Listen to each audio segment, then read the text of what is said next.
across the strings. In this case, it'll be from 6 to 1 and back again. And we're going to repeat it a few times. I'm going to talk you through it. Just remember a few things. All the good technical stuff we've talked about up until now, good tone, project. We're going to do rest stroke with each finger we do. And I want you to, again, be aware of this tone arm thing we talked about, okay? Keeping the wrist as straight as possible.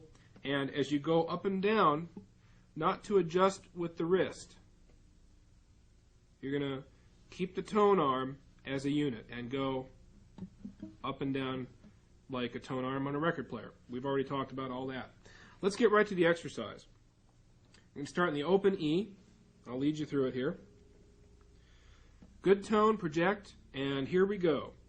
1, 2, ready, go.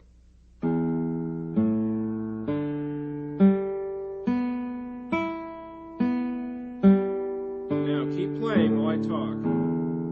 You can bring your thumb along for the ride if you like.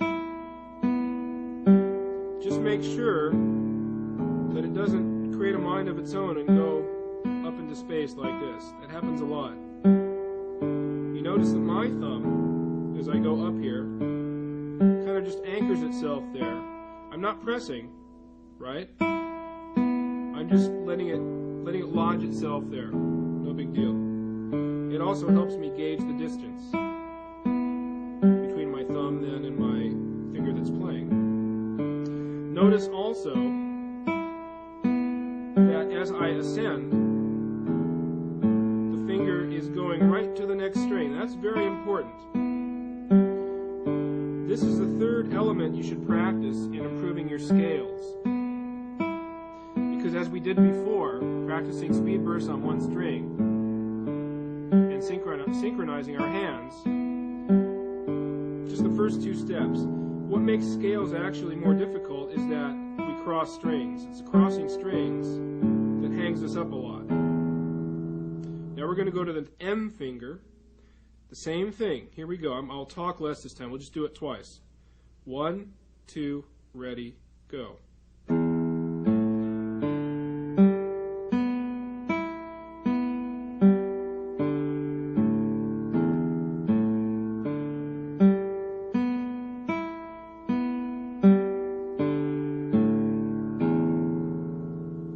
Now, for the sake of time, as you can see in the music on your screen, there are a lot of combinations here.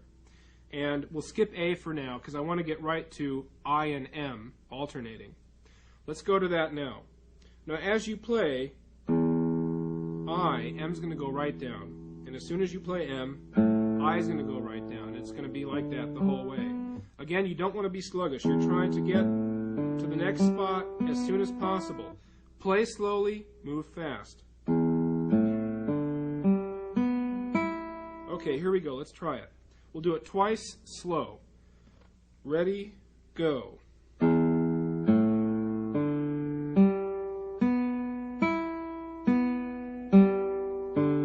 Again.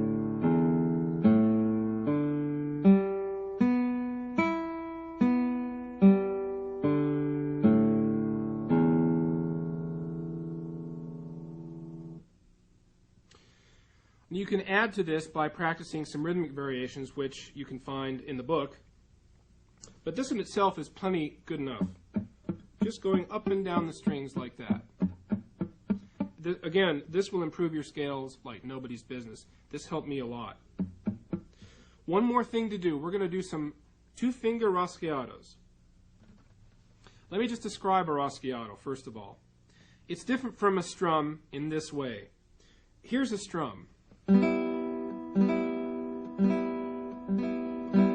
I'm strumming across the strings. It sounds like almost like a fast arpeggio. A rasgueado is basically a more percussive effect. You're hitting the strings. Don't forget that. You're hitting the strings. So for our benefit here, we're going to put our thumb on the 4th string and just deal with the 3 upper strings. To do a good rasgueado, to hit the string, we're going to go slightly from above.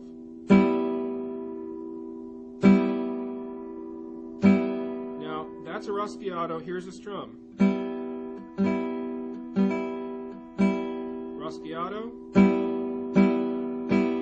strum. I think you see the difference now.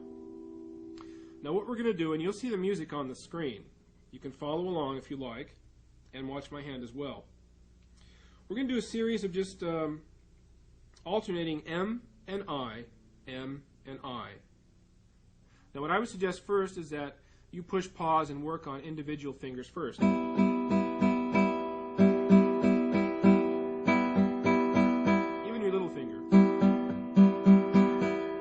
Okay? This is very good for the extensor muscles that bring your fingers outward. We work with the flexors all the time. But I heard it said once that the reason flamenco players can usually play so fast, and when you look at them you wonder, wow, because they look so, a lot of them look kind of tense and they have these muscular fingers. The reason is because their extensors are developed so much that it's the key in playing good fast scales is how fast you can get out, not how fast you can come in. Coming in is easy because you have impetus to help you. But getting out fast and accurately, that's the key, and that's what these rasgueados do for you. Okay, let's dig right in. I'm going to secure my guitar here so I don't move on you. And thumb on the 4th string, and we're just going to play the first 3 strings. You can see the music now. We're going to repeat the first bar, quarter notes, and then we're going to stop. Okay, 1, 2, 3, 4.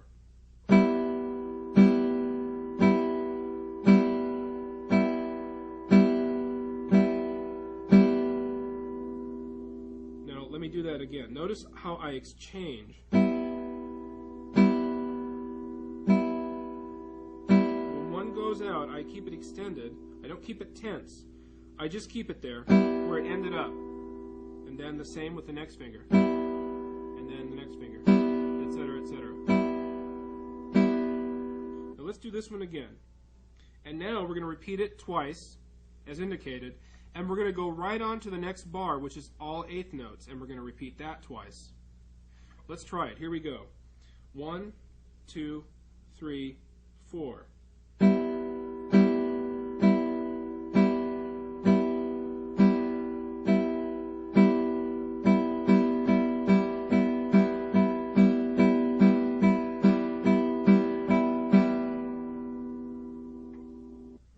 Okay, how are you doing so far? I hope you're doing well, because now we got 16th notes to conquer here.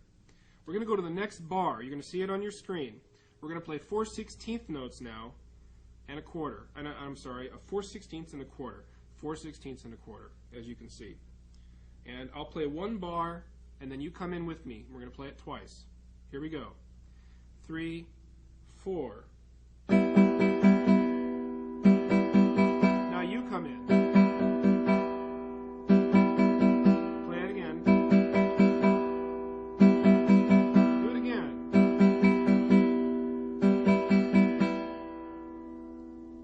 Next bar, straight 16th notes.